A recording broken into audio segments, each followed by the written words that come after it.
அதிகாரத்தில் வாசிக்கும் போது திராட்சை தோட்டங்களை கெடுக்கிற குழி நரிகளையும் சிறு நரிகளையும் நமக்கு பிடிங்கள்.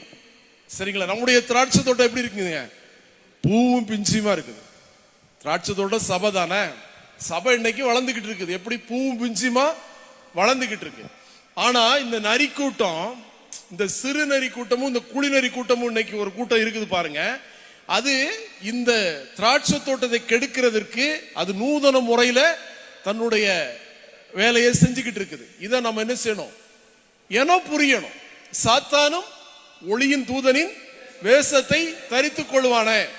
அப்ப நம்ம பார்க்கணும், ஏனோ புரியணும். ஆவிகளை பகுத்தறியக்கூடியதான அறிவை, அந்த வரத்தை நம்ம என்ன செய்யணும்? ஆண்டவர்கிட்ட பெற்றுக்கொள்ள வேண்டும். வரங்களில் வித்தியாசம் இருக்கிறது, ஊழியங்களில் வித்தியாசம் இருக்கிறது, கிரியைகளில் வித்தியாசம் இருக்கு. ஒரே கர்த்தர், ஒரே ஆவியானவர். சரிங்களா?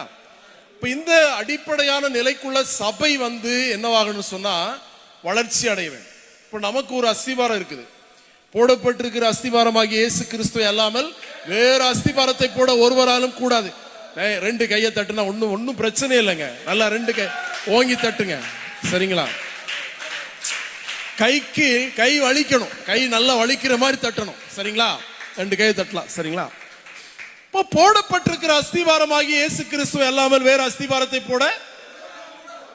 ஆனா இன்னைக்கு என்ன பண்ணி கொண்டிருக்கிறாங்க? அந்த அஸ்திபாரத்தின் மேல ஒருவன் எப்படி பொன், வெள்ளி, விலையேறப்பட்ட கல், மரம், வைக்கோல், புல் இவைகளினால கட்டுறான். அவனுடைய வேலைப்பாடு தன்மை உள்ளது என்று நாளானது விளங்கப்படும். அக்கினியானது என்ன செய்யும்? பரிசோதிக்கும் அப்படின்னு சொல்லப்பட்டிருக்கிறது. ஒரு டெஸ்ட், ஒரு அதாவது ஒரு சோதனை காலம், ஒரு சோதனை காலம் ஒன்று வச்சிருக்கிறார். அந்த சோதனை காலத்துல அந்த என்ட்ரன்ஸ்ல இயேசு கிறிஸ்து நிற்பாரு. ஆமென் சொல்லுங்களேன். ஆமா, நம்ம தகுதியானவர்களா தகுதியற்றவர்களா என்று சொல்லி நம்மளை பரிசோதனை பண்ணிதான் நம்மளை உள்ள என்ன செய்வாரு? அழைப்பாரு. அப்ப இன்னைக்கு பொண்ணுனால கட்டுறதா தான் விரும்புறாங்க, வெள்ளினால கட்டுறத விரும்புறாங்க, விலையேறப்பட்ட கல்லினால கட்டுறத விரும்புறாங்க. சரிங்களா? மரத்தினால கட்டுறத விரும்புறாங்க, புல் வைக்கோலினால கட்டுறத விரும்புறாங்க. ஆனால் விசுவாசத்தில் கட்டுவதை விரும்புவது கிடையாது, ஆவியிலே கட்டுவதை விரும்புவது கிடையாது.